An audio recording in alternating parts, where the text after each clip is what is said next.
Good morning and welcome to Akal channel Sky 770. I'm your host Rajveer Singh, and today we'll be talking about a very big issue at the moment that's been going around all over the world. A few worries obviously with the coronavirus in general, but when it comes to the coronavirus, obviously there are a lot of different variants that have now been coming around. There have been a lot of different issues behind those variants. Obviously we had the Kent variant recently in the UK. We've had the Brazilian variant. We've had a few others like that. Obviously with the coronavirus currently raging in India at the moment, we have now obviously been told that there is a new Indian variant as well. So along with that, the implications that come along with that, the Indian variant that has entered the UK at the moment, obviously we, from the report that was published by the government on the 7th of May, we were told that there are roughly around 520 cases of this variant at the moment. So after that time, obviously it's been about 4 days now since then. There could be more, there could be less. So it's important to find out more about this Indian variant, what the implications of it are. Is this something that we should be worried about, or is this something that, like the coronavirus in general, might just be something that will last for a bit and, you know, hopefully the world will be able to get out of for a while. So joining us today in the studio is a very special guest. Obviously Mr. Paul Fisher has joined us today, and you know, he is the Deputy Director of Public Health from the Sandwell Council. So Paul, I welcome you to Akal channel. How are you doing today? Fine, thank you. Thank you. Yeah. So Paul, if we go right into it, obviously one of the main things that people are worried about, if we just talk about the general condition of the coronavirus in Sandwell, in the Sandwell area. So what has been the general density of coronavirus within the Sandwell area? So just like the rest of the UK and the rest of the West Midlands, the case numbers in Sandwell are low at the moment. So luckily we're seeing the benefit of vaccination. We're seeing the benefit of the lockdown measures, and Yeah. it's the benefit of people following guidance. So luckily people have been mostly following all of the guidance given by government, and that's been bringing the case rates down, which is great news. Yep, and you know, when we talk about obviously the current rates within Birmingham, within Sandwell, obviously they have decreased a lot, and I guess that is a positive outlook on what we've had through the lockdown, through obviously the lockdown period as well as the vaccinations. So obviously on gov.co.uk you can have a look as well. They have a live ticker almost of how many people have been vaccinated, how many people have had their first dose. So it's definitely had some sort of impact, in this case a positive impact within the UK. Now if we move on to obviously this Indian variant, this has been something that has been around since about February from recent reports, but it's only kind of come into light now. So why do you think that's been the case at the moment? So yeah, I mean, this is one of the issues with coronavirus, and it's one of the key reasons why we want to keep the rates low. So it's great to have the rates low, because obviously then you'll have fewer serious issues, so fewer people going to hospital, fewer deaths as well, which is obviously a massive positive. But also, if you can reduce the amount of coronavirus in the population, it reduces the risk of variants. So unfortunately, like all viruses, the coronavirus can mutate, and sometimes the new virus might be in a weakened form, and sometimes in a stronger form. And luckily, we've got a very good system in the UK to sequence all of the viruses, all the coronavirus variants. And Public Health England are looking at these, and some are being classified as variants of concern and some of variants of interest. And the variants of concern, like the Indian variant, the Kent variant that we had as well, they're generally variants of concern for a number of reasons. They may be more easy to transmit, and then you're going to spread coronavirus more across the country and increase the rates. Yeah. There may be an issue around an increasing likelihood of being admitted to hospital or having some serious side effects. And for some of them as well, there are issues around the efficacy of the vaccination. It's too early with the Indian variant to to know how effective the vaccination will be.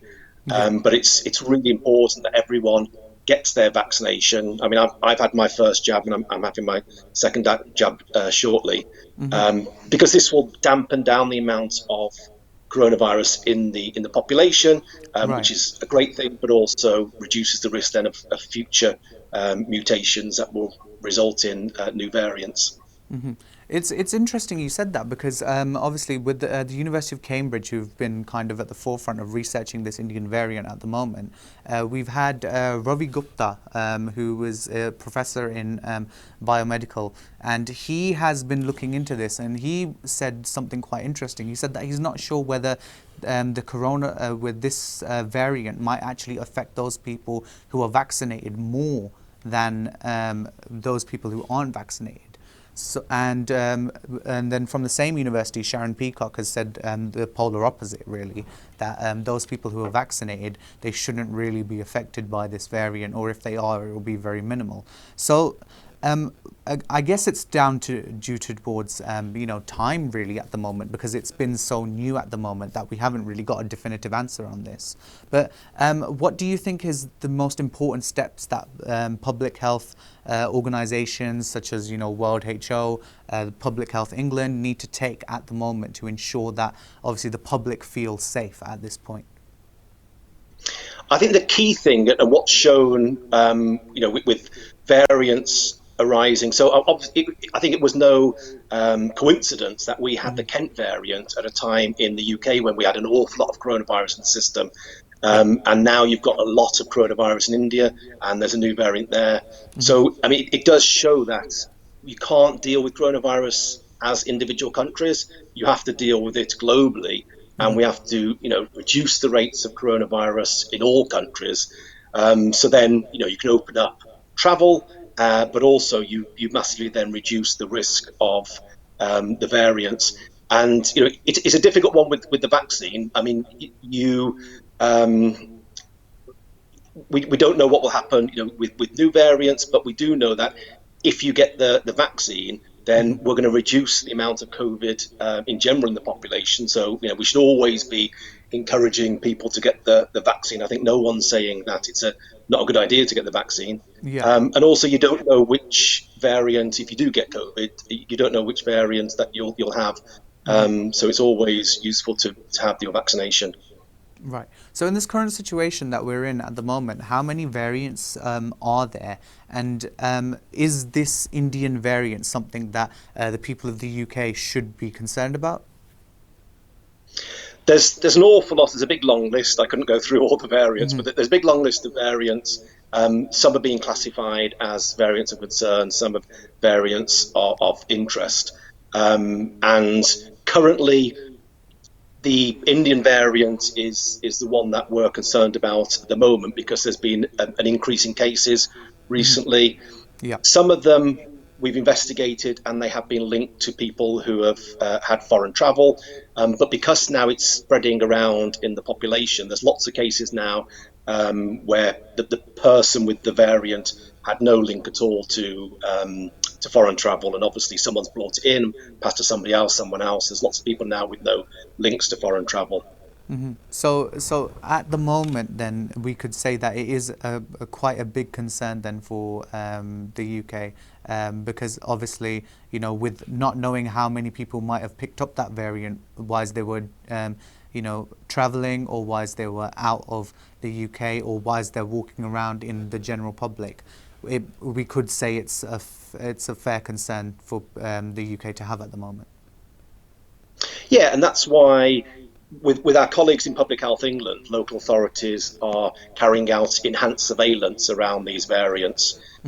So, if you have coronavirus, whether it's a variant or not, the advice is the same. You stay at home for the 10 days, and your household and other contacts, will be tested.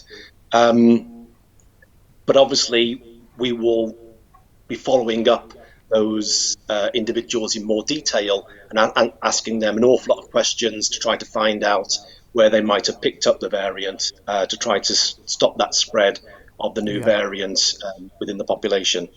Right. So when it comes to this, obviously one of the main questions with this variant would be what's different about it? What's different about it compared to other variants? Now, obviously, we haven't had much time to research it, but is there anything significant that makes it different from other variants? I think the key thing is the transmissibility. So it's more transmissible than Hmm. the average type of coronavirus. So Right. it's at least as transmissible as the Kent variant. Hmm. If you remember that hit us quite hard in December Yeah. and increased rates there as well. So um, that's a problem. That's you've got that snowball effect. You've got that exponential increase. So if lots of people start getting the new variant and it's spreading more easily from one person to another, then you can quickly get your case rates back up again to levels that we saw last year. Hmm. Yeah, and that would then mean probably for the UK that maybe another lockdown, maybe more further stricter rules again, and that could again possibly, change the landscape of this normal. Because I mean, when we talk about the coronavirus, it's almost been normalized now. It's become such a normal thing to talk about because it's been going on for over a year. But it's quite interesting how, when it comes to the coronavirus in general, it's been such a huge life changer almost, because we've become normalized to wearing masks, we've become normalized to sanitizing ourselves. So do you think that with this variant obviously coming in and with these concerns that are coming up, is there anything extra that people should be doing to protect their families, to keep safe? It's those usual messages, really, Hmm. just to follow the guidance and hands, face space, and ventilation. If you have symptoms, then stay at home, get a Hmm. test, and make sure your household contacts that are self isolating as well. You don't know when you have the symptoms, or often people don't have any symptoms at all, even if they have the variant, new variant. But if you do have symptoms, you don't know which type of coronavirus you have. And in any case, you should be, following the guidance and making sure that you're staying at home, getting the test, and then now we're sending lots of tests off, not just for whether you're COVID negative or positive, but get sent off for a lab for sequencing, and Hmm. then we can find out, which variant people have, and then we can do some enhanced surveillance and enhanced testing around those individuals to try to stop the spread.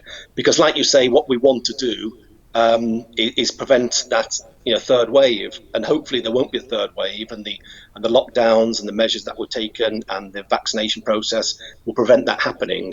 Hmm. But that these new variants do increase the risk of a third wave. So we're trying our best to control the spread of these new variants to reduce that risk. Because, like you say, it's had a terrible impact on people's lives, Hmm. and it's had a terrible impact on inequalities. With generally the more deprived in the population having greater impacts than the least deprived. Hmm. Yeah, and that has also been something that there have now been studies on as well in universities about how different people from different groups have now been affected by the coronavirus because based on their own poverty levels or based on their own work ethic and things like that. So Paul, what's the next step for world organizations, health organizations? What are the next steps for the future to, if, say, for example, this Indian variant starts to become more of an issue and it starts to go out of hand? What are health organizations now trying to put in place to prevent this from happening in the first place? The key thing is to reduce rates of coronavirus in all countries. So it Hmm. doesn't help a great deal if there's a few Western European and American countries that reduce their rates. If there are very high rates elsewhere in the world, you all get these new variants, and then they will spread globally. So we need to make sure that the activity to reduce the rates of COVID are more equally spread across the whole of the globe. I Hmm. think that's the main thing. And then the other is to do more enhanced surveillance and ensure Right. that all countries have that capacity to not only test to see whether people have COVID or not, but also then to sequence and to find out the variants that people may have. Okay. So within because you've talked about enhanced surveillance quite a bit. So what is that process? What does it actually mean to do enhanced surveillance in that sense? So, for example, at the local authority level, if someone had coronavirus, then we would have a quick conversation with them and find out some details about the household and where they work and the schools that the children may go to. Yeah.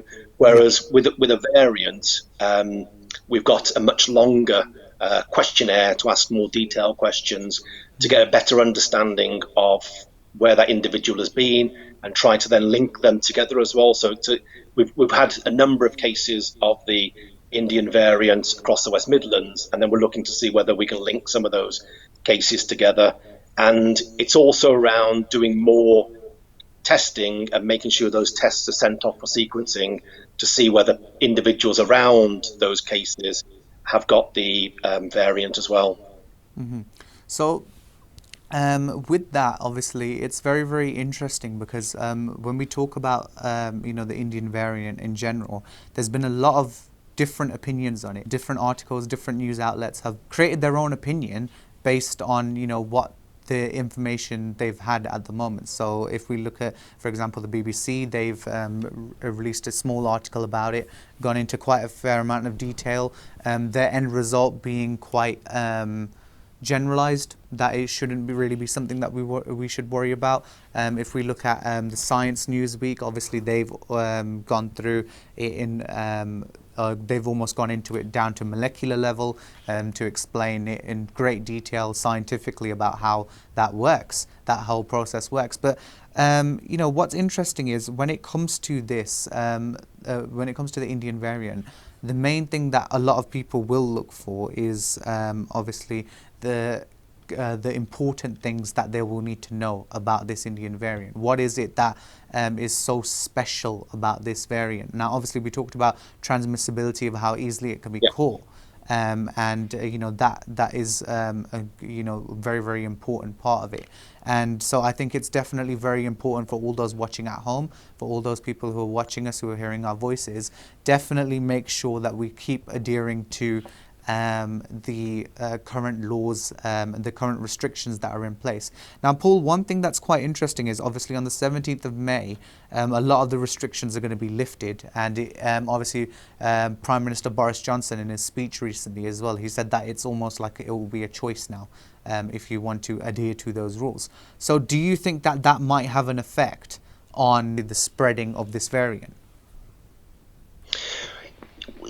Yeah, I suppose it's a very fine balance, isn't it? We can't lock down forever. So if you wanted Yeah. to reduce the risk of transmission, then you'll keep everyone in their houses. But we need to balance that with people's mental health and with the economy and all sorts of things. So, I mean, again, we talked about health inequalities before. And if you do have a lockdown and people find it more difficult to get to school, for example, that has more of an impact on more deprived school children. Yeah. If you have the impact on the economy, again, it impacts on more deprived populations while increasing health inequalities. So we need to be very, very careful about how we deal with the virus. Obviously, if you do, which we will do, we open up the economy, people will be able to go to pubs, indoors, and there'll be lots of other activities and cinemas opening. So all these things, obviously will increase the risk of transmission. But the government and other organisations are having to make those very difficult decisions. And we can't stay in perpetual lockdown, can we? So we need Yeah. to open up the economy and open up society as much as we can, figuring it in the fact that we are increasing our vaccination rates, people are adhering to guidance, and we have much better testing in place now. We've got lateral flow testing in schools and lots of workplaces and Yeah. PCR testing. So all those things have to be balanced. But I mean, you're right. Obviously, with the opening up next week of the economy and society more, there is a risk, and that's why we just need to stress to the population that if you do have symptoms, if you think you've got coronavirus, then make sure you stay at home, get your test, and then that'll be sent off. And then if you have COVID, make sure you follow and the guidance to stay in for those 10 days. Yeah. And Paul, just to wrap things up, obviously, what final message would you like to give to the viewers watching on Akal channel today? Just please all, enjoy the new freedoms, and just follow the guidance, and do what you're allowed to do and what the government are asking us to do.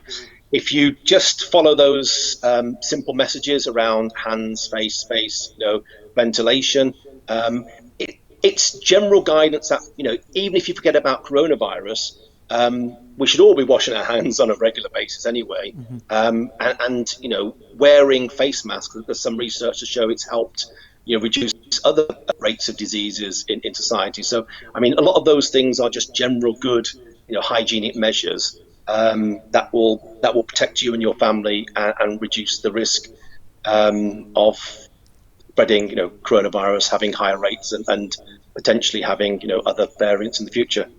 Mm-hmm.